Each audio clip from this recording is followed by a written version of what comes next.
First of all, I was just curious how you're feeling after everything you've been through over the last couple of months in terms of the virus. And then secondly, with all the roster issues that you've had, do you base your preparation and game plan for this game less on what you saw when you played Cincinnati at Moody than you normally might, simply because some of the same matchups might not be there? Yeah, the first one, if you're asking physically, I feel great. Emotionally, not terrific given that we haven't played in so long. So that's been pretty difficult, but no, I'm doing fine. I feel totally normal, feel great. It feels like, it was 5 years ago now that I was sick. So that part's great. The Cincinnati game, there's so many unknowns for us right now. We've paused for so long. We haven't played a game since February the 8th. We will go into that game. We're trying to, get ready as we speak, trying to get guys reconditioned, all those kind of things. And also, not knowing exactly what our roster will look like when we go there. So it's honestly still a work in progress, and we're all the way to Wednesday, but that's the honest truth. We feel the clock ticking. We're trying to get as ready as we possibly can. We're trying to get as many guys ready as we possibly can, and that's where we are right now. Next question for Sam Blum. Hey, Tim. I'm curious about just kind of your thoughts specifically on Cincinnati. Their rosters also, I'm not sure how many guys you'll have, but they had one of their best players opt out, and not the exact same roster they had when you saw them. Do you feel like it's a good matchup in that sense, and what do you kind of see from them? Well, sometimes, and I give them credit for this, but in some ways, it looks like addition by subtraction. Looks like they played better since some of those things happened. They won a lot of close games, playing very, very well. I think they're a tenacious team. They play as fast as anybody.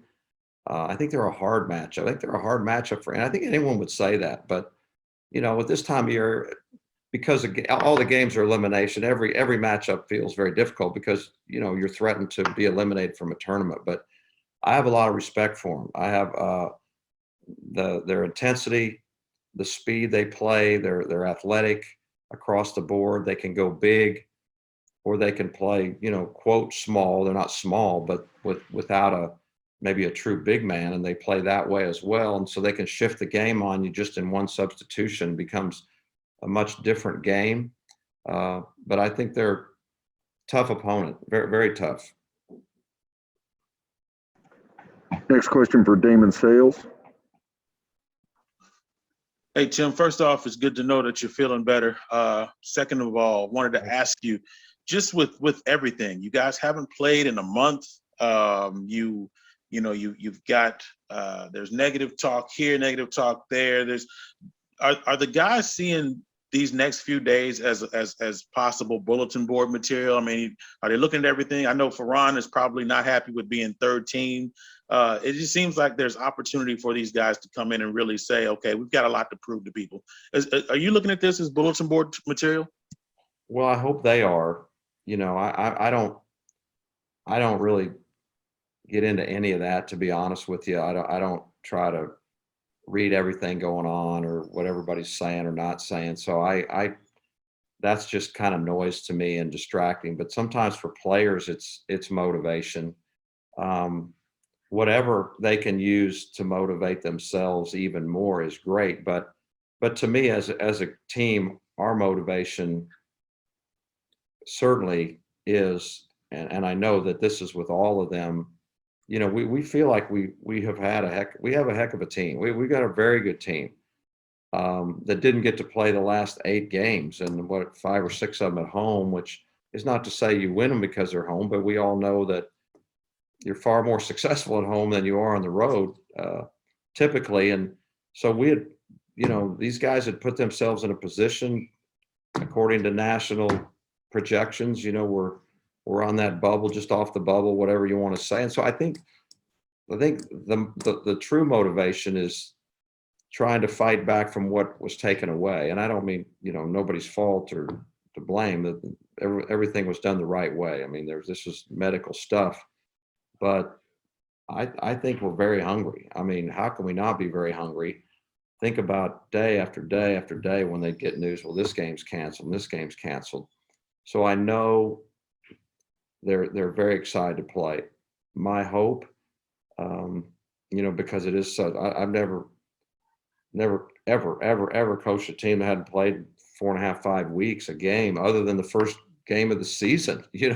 That's the only time that you have that much time in between games, and let alone, the pause that kind of takes your conditioning and timing away. So, I hope that, I know we'll be motivated, but I hope that we can quickly, because you don't have much time, that quickly look like the team that was playing, a month ago. And obviously that's a big unknown. Up next, Billy Embody. Hey Tim, glad to hear you're doing better. Was kind of curious, what does a pause look like for the guys? Are they allowed to be around the facility? There's nothing that's going to compare to game shape, but I saw Ferran was doing a little soul cycle. How did the guys kind of try to stay in shape as best they can during this time? Yeah, that's a great question, because you hear it as like, well, they're on pause, and what does that mean? Pause means for the coaches that we can't even come to the facility nor have contact with the players. So that really becomes difficult on us. But far worse than that, far more important than that, our players can only be in the gym one at a time, and that's without any coach, anybody pushing them, any coach. So they have access to the gym, but not access to somebody, working them out or pushing them or whatever. So really that simple. Spreading out, staying away from each other, and never practicing. And so pauses are pretty significant. Next question, back to Steve Lansdale. When you played Cincinnati and Moody, it seems like 100 years ago, Jeremiah Davenport had 18 points and 10 rebounds. And I'm wondering if you, without really giving away your game plan, do you approach him any differently, or do you use a similar plan and simply try to do it better? And along those lines, what are your biggest matchup concerns with Cincinnati for Friday? Well, he had a heck of a game, but he's a heck of a player too. Sometimes you game plan maybe for a certain guy, and sometimes you just need to guard him a heck of a lot better, and it's hard to game plan around a certain guy when the opposition has a lot of guys that can hurt you, because if you can't overhelp per se. Personnel wise, it looks like we're both going to have different personnel as well. So there's not going to be a big change in, how we go about it. We're just going to have to do a much better job on him. That game was really a disappointing, the most disappointing game for me of the year, not because they won the game. They deserved to win the game, but the way we, our shot selection down the stretch in the last 4 minutes was really poor. And that stuck with me, has stuck with me for a long time. But I remember that game well. And I mean, I feel their intensity. I watch them play on TV.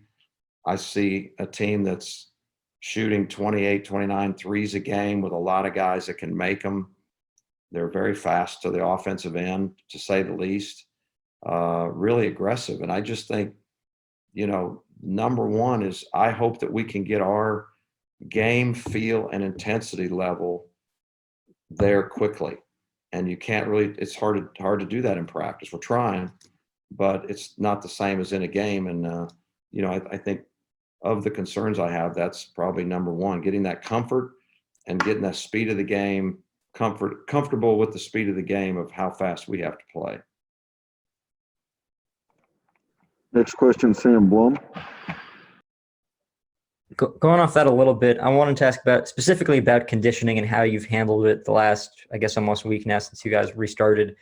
I imagine that the team doctors don't want you guys going 100% and really pushing them, but you also need to play 3 games theoretically. How do you kind of balance how hard you push them in terms of running and scrimmaging or whatever it is you guys are doing? Yeah, honestly, it's kind of by feel. It's trying to use our experience of what it usually looks like after you come off breaks and all those kind of things. And, in my mind, number one, the worst mistake we could make is overtrain them and break them down and cause injury as well. That's when injuries usually happen. Or just over, muscle, those kind of things, nagging things. So we've tried not to overtrain them, but we've got to push the envelope because, just to play one game, and we haven't always had 10 players in practice since we've come back. And so that makes it even more difficult because there's nothing like 5-on-5 up and down real basketball to get you in basketball shape. So we've tried to push the envelope. At the same time, I've asked for their input because I know they want to win. They want to win the game. They're willing to work. It's not like they're going to, when I ask them, every couple of days I've been asking them, what kind of condition do you feel like you're in from a 1 to 10? Where are we?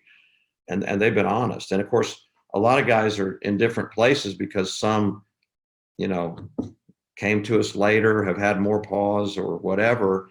So we have a variation of where they are, but we are heading the right direction. Yesterday we went pretty hard and we were able yesterday to actually get up and down the court 5-on-5, which for the coaches was, that was a huge relief for us. I can't imagine for them.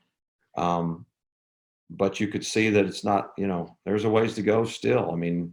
We didn't play a full game certainly. And we've got to get to where we can play 40 very, very intense minutes. So we're just trying to gradually get there, climb it, and hope that that we peak without getting them worn out on Thursday. Hopefully we peak on Friday.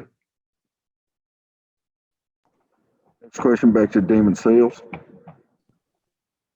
Hey, Tim, without mentioning any players' names, are you and the staff looking at a rotation that might consist of 8 players, 9 players, 10 players? Do you have an idea of how many people you're expecting to come out Friday?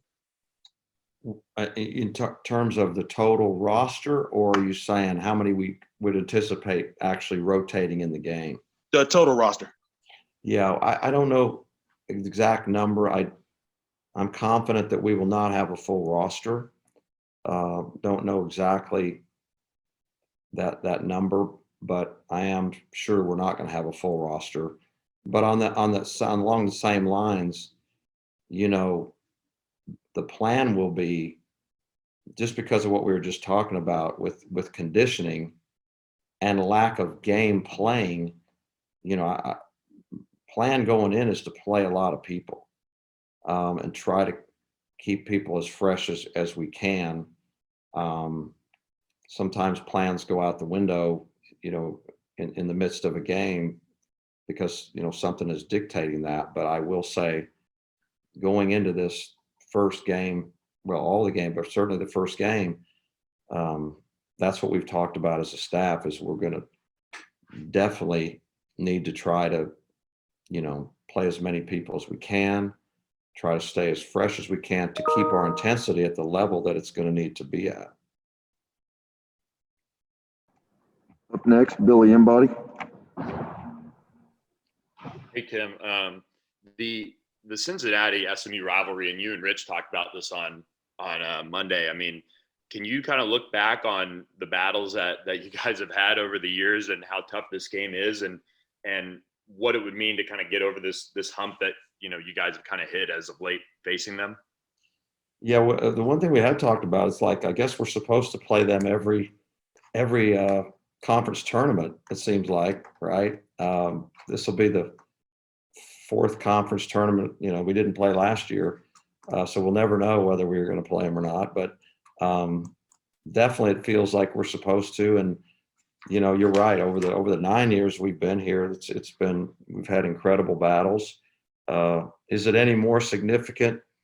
Not really, probably. I mean, whatever team name was up, you know, we've got to try to win a tournament.